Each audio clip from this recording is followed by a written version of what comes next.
Abundance, abundance, abundance. We hear this over and over and over and over and over and over again from many humans on your planet. How can I be more abundant? You can't. You can only be abundant in different ways.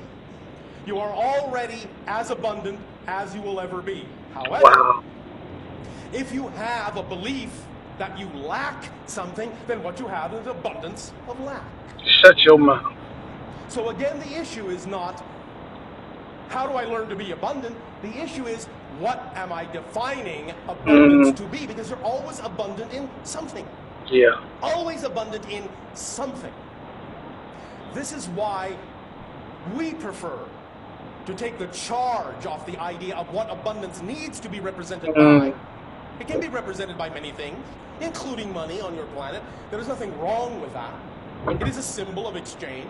It is a valid one, just like any other symbol.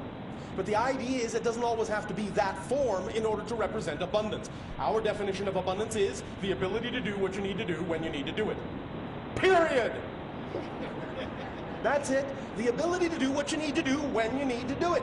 Why do you care how it comes to you as long as you have the ability to do what you need to do when you need to do it?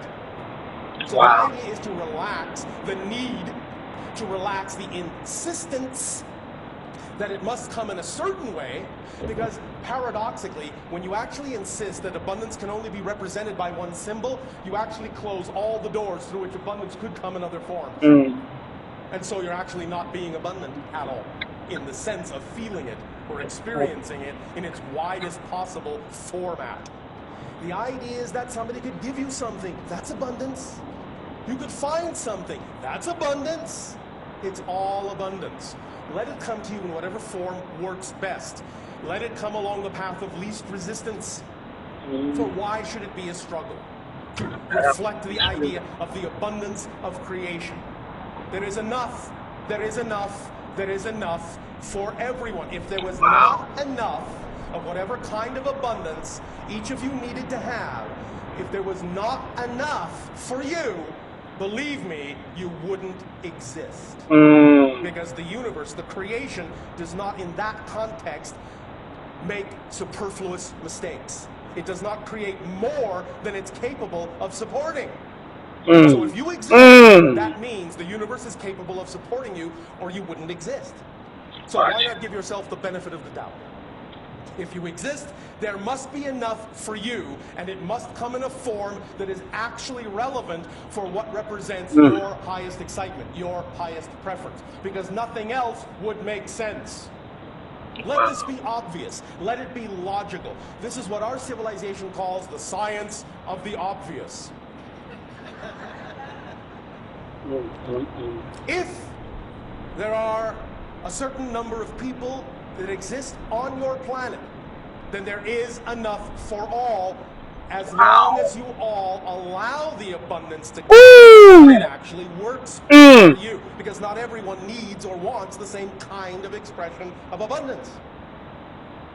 So the idea is, if you all allow synchronicity to show you what your kind of abundance may be at any given moment, and this doesn't mean you can't have this kind then, and this kind now, and another kind later on. It can change around, but it will change around in such a manner that it will change around in harmony with everyone else's change around. So that if suddenly someone needs this, and you need that, and then later you need this, and they need that, it will change in perfect harmony, in perfect synchronicity. And you will get it when you need it. At exactly the right place, at exactly the right time. Not a moment before. But not a moment later either. The idea is to understand that you don't have to make any of this work. All you have to do is allow it to work, because it already works. It does. It really does. Honest. It does. Again, if it didn't, you wouldn't exist. You would not be supported in your existence at all. Please remember how unconditionally supported you are. You are so unconditionally supported by creation that you are even allowed to believe you are not unconditionally supported. That's how unconditionally supported you are. So take it at face value. If you actually have been given the ability to believe that you are worthless, that you are unsupported, that you are nothing, and yet you still exist, What you are being given is a demonstration that the universe is absolutely willing to unconditionally support anything you say is true about yourself. Wow. So if it's willing to support you when you say, I am worth nothing, I am hateful, I am a bad person, I am worthless, if it's willing to support you there, it is certainly willing to support you when you say, I am creative, I am loved, I deserve.